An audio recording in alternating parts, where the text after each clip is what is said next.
Hey guys, welcome back to another video of Chris's Main Line / ZugTug04. Today we're going to be doing another review, but this time it's not on a Thomas product, it's actually on a Hornby product that I got from Hornby themselves. So as you can see, this is one of their newest releases of A3s, except this one is special because it's a limited edition model and it's made to celebrate the centenary of the Big Four. And if you don't know what the Big Four is, it's basically the 4 different railway companies in England, which is depicted right here on this lined on this ribbon right here. So yeah, so this is, as I said, this is their newest release of A1s. This loco's name is Hermit, as it shows on the box right there.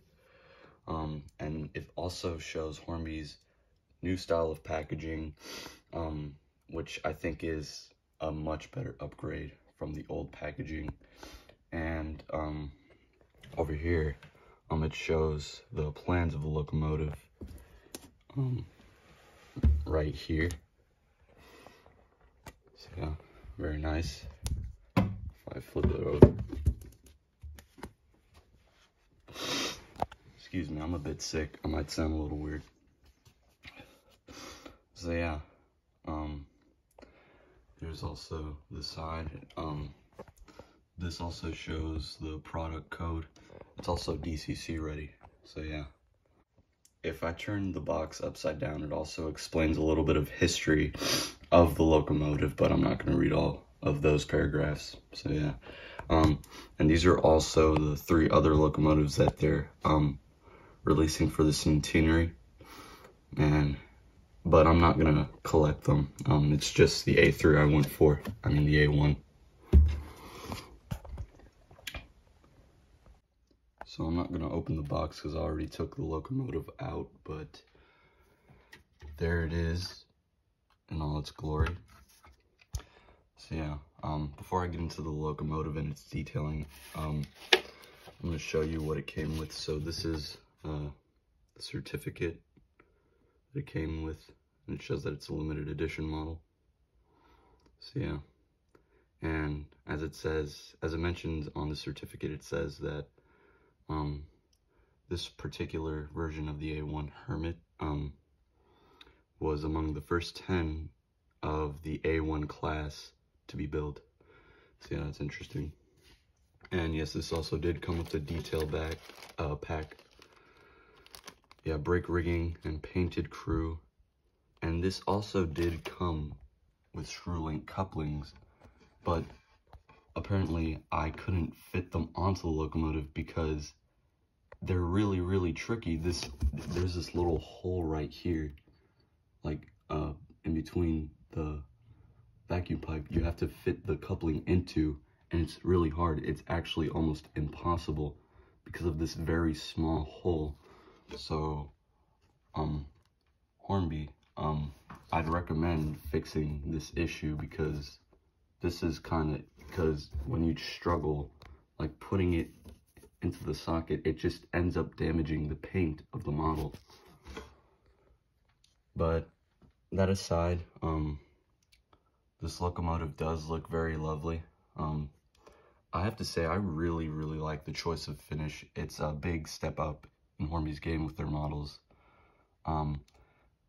Unfortunately, this doesn't have a die-cast body, with the exception of the running plate, which is die-cast.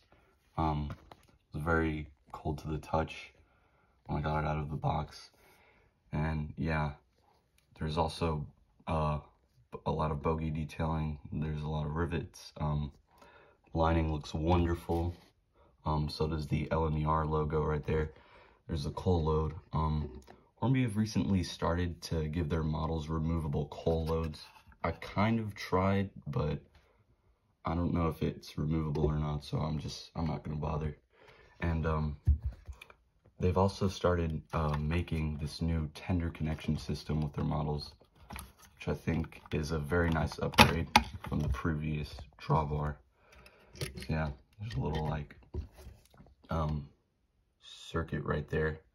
There's this socket in front of the tender, which you have to shove into the locomotive to connect it, but I'm not going to do that right now. So here's the cab detailing. It's very, very nice. There's painted gauges right there. There's the firebox, and this locomotive is a right-hand drive, I think, given the pipe right here on the right side of the boiler, and that there's more detailing on the right side of the cab than on the left. But yeah, there's a lot of separately fitted handrails right here. There's a number 4478. There's more riveting on the boiler. There are the metal safety valves, and the whistle is right there. It looks like it's made of plastic. I can't really tell, but that looks very nice. There's also the doors on the top, which open and close. Very nice feature. And the boiler bands look very, very nice. This one's a little chipped, but that doesn't distract from the rest of the model. And over here on the front, the buffers are sprung, of course. And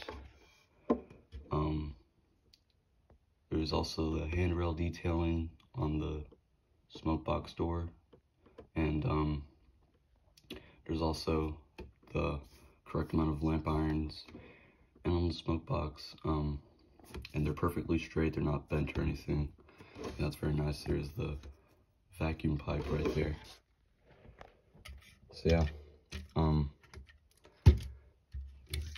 very nice model. So we're gonna go into some of the detailing on the tender. Of course, there's lamp irons on the back. Lining looks very, very precise. Separately fitted handrails. Yeah. There's also the water cap right there. And I kind of ended up damaging the handrails on the top part of the tender because these are very, very fragile and you have to be very careful with these. So here is the A1 on the test track, which I set up, looking very, very lovely. And I have the controller set up. So we're gonna see this thing crawl for a second. So, and yeah, straight out of the box, this crawled very, very well. And it handles the curves just fine.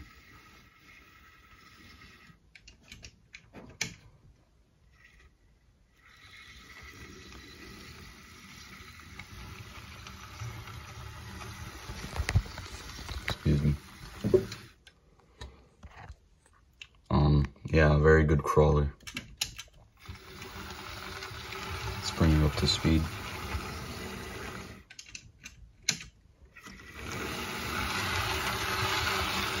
And yes, this also does have a flickering firebox, as you can see, the lighting on the tender, on the front of the tender.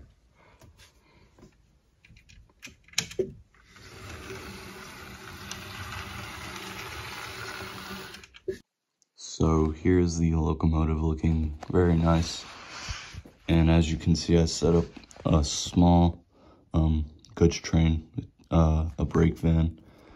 I do have some Hornby coaches, but they use very old tooling. So I just think this goods train will be fine for this engine. So I'm just gonna reverse her a little bit, give her some juice.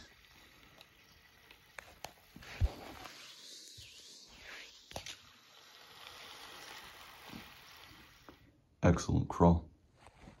Now let's see her in action.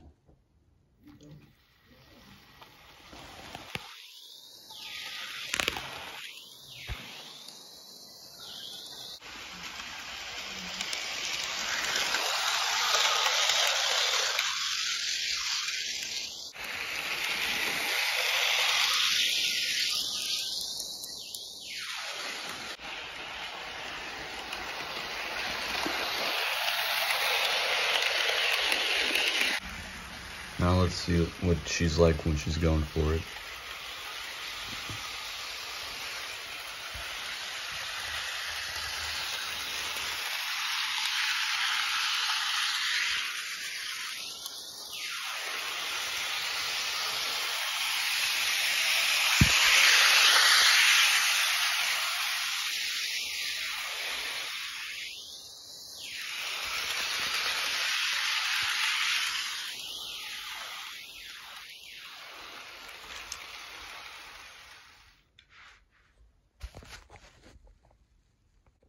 So that was my review on the Hornby A1, which is a part of the Big Four Centenary collection.